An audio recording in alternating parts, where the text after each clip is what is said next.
남성 한정으로 절대 서로 굽히지 않은 매우 중요한 토픽이 있습니다. 어릴 때 한정인 줄 알았는데 사실 나이 들어서도 몇 시간이나 논쟁하게 되는 역사상 누가 가장 센 싸움꾼이냐의 화두이죠. 김두한과 시라소니, 무하마드 알리와 타이슨, 최근 존 존스와 은간우까지 논란은 영원하지만 메타 산책에서도 나름 기준을 잡아 냉병기 시대 중국 무장들의 무력 랭킹쇼를 4차례에 걸쳐 진행해볼까 합니다. 범위는 춘추 전국시대부터 냉병기의 마지막 전성기 원나라까지이며 순위 기준은 일단 코웨이 삼국지 최신작에 나오는 레전드 고대무장의 무력을 기본으로 합니다. 나름 수십 년간 고증을 한 능력치이죠. 단 2차 창작물 영향이 클 경우에는 리스트에서 제외. 그리고 코웨이는 누락했지만 없으면 안 될 중국산 맹장들은 제가 추가했습니다. 참고로 엄청난 명장일지라도 순수한 개인의 무예와 전투 기술이 기록에 없다면 역시 리스트에서 제외. 다만 삼국지 장수는 이미 너무 많이 아시기도 하고 사심이 객관성을 해칠 것 같아 리스트에서 빼고 게스트로만 출연 예정입니다. 그러면 역대 중국 무장 탑20 지금부터 시작하겠습니다. 22. 악비 무력 92. 악비는 남송의 한족 정권이 비리비리할 때 여진족 금나라에 대항해 싸웠던 명장이죠. 어렸을 때부터 용맹하고 기골이 장대했으며 엄청난 힘을 가졌다고 합니다. 게다가 창검술과 궁술을 각 분야의 네임드에게 배웠는데 특히 활은 300척 밖까지 쏠 수 있는 파워 장거리 궁사, 게다가 본인의 전투 테크닉을 남들에게 잘 접목시키는 타격 코치로서의 재능도 있었습니다. 1140년 언성전투, 1141년 자고전투에서 금나라 기마병의 두꺼운 갑옷을 뚫을 수 있는 신비궁을 부대에 접목시켜 전쟁에서 크게 승리. 혹자는 악비가 여진으로부터 나라를 지킨 한족 버프로 중국에서만 신격화되는 거 아니냐 의심하시지만 사실 조선의 왕들조차 힘겨울 때마다 악비의 정신을 되새길 정도로 한반도에서도 오래된 영웅입니다. 송사 기록만 봐도 한족 버프를 차치하더라도 단순 개인 무력으로 역대 리스트 입성 가능각. 특히 순전히 본인의 용력을 통해 매우 적은 병력으로 대군을 물리친 경우가 많았죠. 1126년 송과 금이 태원에서 전투를 벌일 때 악비는 100여 명을 이끌고 적진을 정탐하러 갔는데 순간 금나라 대군과 맞닥뜨리죠. 송나라 병사 모두 엄청난 혼란에 빠졌을 때 갑자기 악비가 순간적으로 용감하게 소리를 지르며 금나라 진영을 돌진했고 나머지 송나라 군사들도 크게 고무되어서 금나라군을 무찌르게 됩니다. 또 한 번은 악비가 100여 명의 기병을 데리고 훈련을 하고 있었는데 이번에도 금나라 대군이 습격을 했습니다. 금나라 대장이 큰 칼을 휘두르며 악비에게 도전하자 악비는 적장의 칼을 깊이 잘라버린 후 바로 그 자리에서 적장을 베며 적군을 대파. 참고로 금나라는 당시 절대 호구가 아니었고 당대에 가장 용맹하고 무장이 잘된 부대를 보유했죠.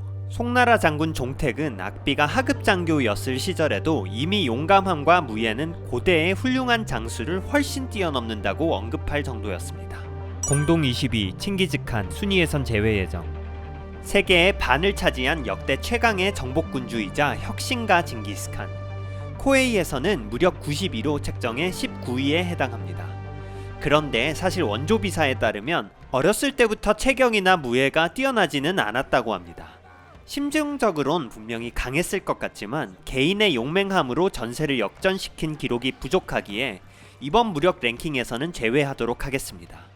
한편으론 강함이 전부였었던 시대 유목사회에서 최고의 무력 없이도 최강의 몬스터들을 거느리며 세계를 정복했던 그의 인간적인 매력과 통솔력이 더욱 대단하게 느껴지는 대목입니다. 18위 곽거병 무력 93.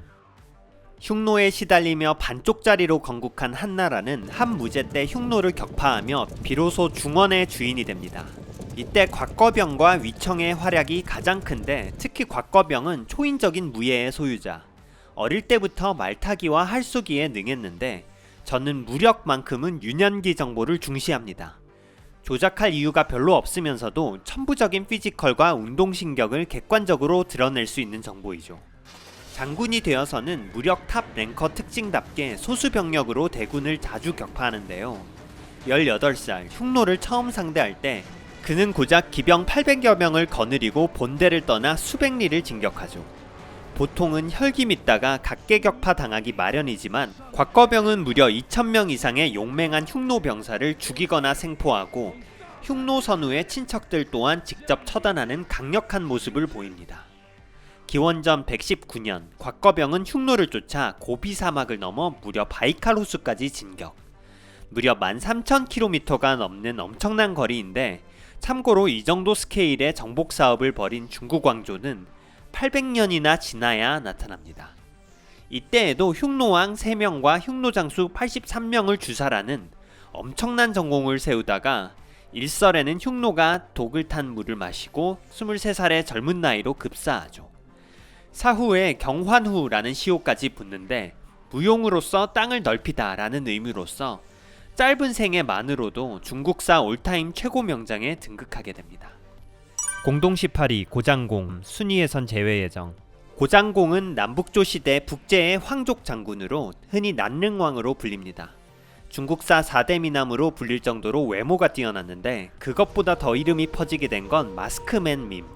564년 선비족 북주가 낙양을 공격할 때 고장공은 500명 기병을 이끌고 구원을 갔는데, 성안의 병사들이 아군인지 믿지 못하자 고장공이 투구를 벗어 얼굴을 확인시켜 주었고, 그제서야 북제군은 성문을 열어줍니다. 그런데 이 역사적 기록이 엉뚱하게 고장공이 평소 가면을 쓰고 다닌다는 밈을 만들었고, 관련된 노래를 당나라에서 금지시켰음에도 마치 틱톡처럼 유행이 되어 당시 세계를 휩쓸죠. 무려 현재까지도 일본 궁중음악으로 전해지고 있는데요. 다만 저는 코에이가 무려 93으로 반영한 고장공을 빼고 차라리 기록상으로 더 대단했던 동시대 용장을 윗순위에서 넣으려 합니다. 고장공 또한 뛰어나지만 이 리스트에 나오는 다른 괴수들 대비해서는 객관적인 기록이 살짝 약하고, 마스크와 외모로 인한 밈 명장 영향을 받은 인상을 지울 수가 없기 때문입니다. 마치 하우돈이 애꾸는 맹장 느낌으로 무려 96을 먹었듯이. 참고로 난릉왕 밈은 1000년의 세월을 넘어 2013년 난릉왕이라는 중국 드라마, 그리고 왕자영유나 페이트 같은 게임에서 재해석될 정도로 강력한 생명력을 유지하고 있습니다. 공동 17위 이광 무력 94. 여포를 나타내는 표현 중에 비장이란 게 있습니다. 전장을 날아다닌다는 장수라는 뜻인데, 사실 이건 삼국지 시대에서도 300년 전 전한의 명장 이광이 원조로 가졌던 닉네임이었습니다. 곽거병, 위청 등 엄청난 장수가 나타나고 흉노를 무찌르고 마침내 중원의 진정한 패자가 되었던 한나라의 최전성기 한무제 시절에서도 기록상 가장 용맹했던 장군은 바로 이광이었죠. 만화 킹덤의 주인공, 전국시대 진나라 명장 이신의 후손으로 집안 대대로 활 쏘는 법을 전수받았다고 하는데요. 이런 스킬을 제대로 전수받아서인지 그는 어렸을 때부터 말 위에서 활 쏘는 솜씨가 뛰어나 흉노족을 많이 죽이고 중랑에 오릅니다. 그는 한 문제를 측근에서 모시며 계속 용맹함을 보이는데, 하루는 위험한 맹수를 때려잡았다고 합니다. 한 문제가 이렇게 말할 정도였습니다. 네가 한나라 건국할 때 태어났으면 엄청난 제후가 되었을 텐데 때를 잘못 만나서 너무 아쉽구나. 한 문제의 괴상한 우려와 달리 이후 전공을 세울 기회는 차고 넘치게 됩니다. 한 경제 시절 이광은 기병 100기를 이끌고 치명적인 흉노 스나이퍼 3명을 추격하는데, 갑자기 수천 명의 흉노와 맞닥뜨리게 됩니다. 한나라 병사들이 덜덜 떨고 있는 와중에 일단 이광은 100마를 탄 적장을 1.4하여 죽여버립니다. 대장이 죽으면 전군 퇴각하는 삼국지 게임 메커니즘의 현실 반영 느낌이 나죠. 그리고 병사들에겐 안장 풀고 놀고 있으라고 명하며 놀라운 배짱으로 한나라 병력이 여유로운 것처럼 연기했죠. 이런 이광의 용맹과 재치 덕분에 흉노의 대군은 오히려 야습당할까 두려워 퇴각합니다. 그 이후 한무제까지 황제 총 3명을 모셨지만 운이 없어서인지 항상 병력을 적게 받아서인지 군공에선 곽거병과 위청에 밀립니다. 그럼에도 개인 이광의 위대한 무력을 느끼기엔 이야기가 차고 넘치는데요. 기원전 121년 우북평 태수가 된 이광은 지원군이 늦어지는 가운데 흉노와 맞닥뜨립니다. 병력은 이광 4,000명 대 흉노 자현왕 40,000명. 절망적인 상황에서 오히려 기선제압을 위해 이광의 아들 이감이 먼저 수십 기로 적 기병을 들쑤셨고, 이광은 사방에서 돌진하는 흉노군 대상으로 대황이라는 쇠뇌를 쏘아 대장들을 죽입니다. 다음날 지원군 10,000명이 도착하자 여전히 병력이 열세였음에도 놀랍게도 흉노를 격파. 여포에게까지 전수된 그의 별명 비장이 한족들의 자화자찬이 아닌 강력한 적군인 흉노족들이 붙인 것이라는 점과 그가 태수로 있는 동안 흉노가 우북평을 감히 공격 못했다는 점이 이광의 위엄을 더욱 빛나게 합니다. 공동 17위 양유기 무력 94. 명사수에게 백발백중이라는 말은 최고의 찬사. 17위는 이 고사의 주인공이자 춘추시대 초나라 명궁 양유기로 선정했습니다. 양유기는 평소에 100보 떨어진 버드나무 잎을 향해 화살을 100번 쏘면 100번 모두 명중했다고 하죠. 민간 루머라고 하기에는 사기와 전국책, 무려 멀티출처로 전해지는 이야기입니다. 긴 버드나무 잎이 12cm이니 현대 양궁 10점과 그 안쪽의 원 X10점의 중간 난이도가 되지 않을까요? 역으로 이걸 거의 퍼펙트하게 맞추는 태극전사가 얼마나 초현실적인지 느끼게 합니다. 다만 양유기에겐 정확성이 다가 아니었습니다. 그는 트릭을 쓸 줄 아는 궁수였죠.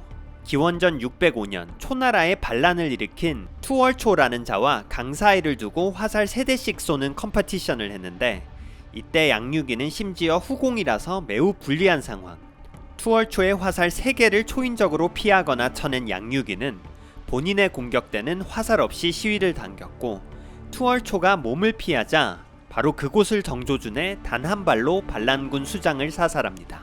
사실 투수였다면 보크였겠지만 한편으론 위대한 복서 알리와 메이웨더의 페인트를 연상케 하며 단순히 실력뿐만 아니라 싸움을 이기는 심리전까지 통달한 느낌이죠.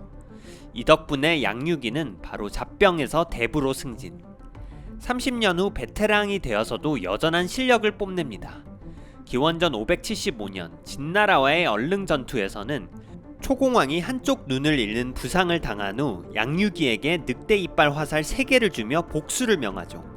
양유기는 그냥 한 발이면 충분하다는 호기를 부리는데 진짜로 한 대만으로 그 적장수를 쏴 죽입니다. 저는 춘추 전국시대 때 양유기 외에도 수많은 맹장들이 있었다고 확신합니다. 그러나 특정 개인의 전투 화력에 대해서는 기록이 너무 부실하죠. 삼국지 14 기준으로는 바로 이 자리에 노익장 황충의 모델이 된 전국시대 최고의 장군 연파가 들어가야 하지만 그 또한 무력 기록이 매우 부족합니다. 다만 연파는 최근 만화 킹덤에서 최강캐로 나와서인지 코에이에서도 무력을 90에서 94로 올려줬죠. 하지만 저는 2차 창작물 버프를 받은 연파 대신 기록 속에서 무력을 객관적으로 느낄 수 있는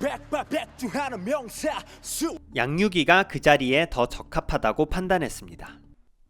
16위 광무제 무력 95. 황제와 황족들은 맹장의 모습을 보이기 쉽지 않죠. 애초에 본인이 몸을 맞대고 싸울 필요가 없으니까요. 하지만 후한 초대 황제 광무제 유수는 개인의 용력으로 직접 전황을 뒤집는 모습을 보입니다. 그것도 뭔가 매우 여유롭게 상대를 압도. 특히 서기 23년 곤양대전에서 유수는 1만 명의 보병으로 43만 명의 왕망 신나라 군대를 괴멸시키는데요. 곤양성에 포위된 유수는 직접 13명의 결사대를 이끌고 신나라 군대를 정면으로 뚫고 지원군을 요청하러 갑니다. 그 이후 고생해서 3,000명의 병사를 뽑았는데 신나라 왕심이 군사 수천 명을 보내자 유수가 가볍게 직접 수십여 명의 목을 베며 달아나게 합니다. 그러더니 유수는 3,000병력으로 43만 명의 신나라 군을 향해 정면 돌파를 시도합니다. 말도 안 되는 시도였지만 너무나 강력한 유수의 용력과 추진력 때문인지 신나라의 대군은 중앙이 뚫려버렸으며 유수는 아예 사령관인 왕심을 직접 죽이는 전공을 세웁니다. 이 엄청난 원펀치로 나름 통일제국이었던 신나라가 몰락의 길을 걷게 되는 게 믿기지 않는 점입니다. 그 후에 팔촌형이자 현한의 황제였던 경시제에게 치명적인 견제를 받기도 하지만 다른 능력까지도 너무 출중했기에 전반적으로 20대의 모든 천하의 문제를 다 풀어내고 30살 되자마자 후한의 초대 황제 광무제로 즉위합니다. 역사 기록 기준으로 하다보니 무력 95로 책정했지만 그에게 좀 더 센 호적수가 있어서 더 제대로 싸울 기회가 있었다면 심지어 더욱 높은 점수를 받을 가능성이 충분해 보입니다. 여기까지 고대무장 무력순위 20위부터 16위까지 알아보았습니다. 일부는 코에이 능력치를 참고했지만 순전히 메타 산책 주관이 들어간 부분이 많으니 재미로만 봐주시면 감사하겠습니다. 나온 장수들에 대한 의견이나 이 윗순위에 누가 있을 것 같은지 자유롭게 의견 부탁드립니다. 그리고 쓰고 나니 삼국지 장수와의 매칭은 다소 어색하네요. 이 리스트는 그 세기를 대표한 장수로서 매칭된 삼국지 장수보다는 훨씬 강할 가능성이 높은 것으로 생각됩니다. 삼국지 무력으로 치면 탑 투원이 모두 98부터 100까지 구간의 사이에 있는 장수가 아닐까 합니다. 컨텐츠 업로드 주기가 해도 너무 긴 것 같아서 드릴 말씀이 없습니다. 그나마 15위부터 11위까지는 금방 작업이 가능할 것 같으니 조금만 더 기다려주시면 감사하겠습니다. 시청해주셔서 감사합니다.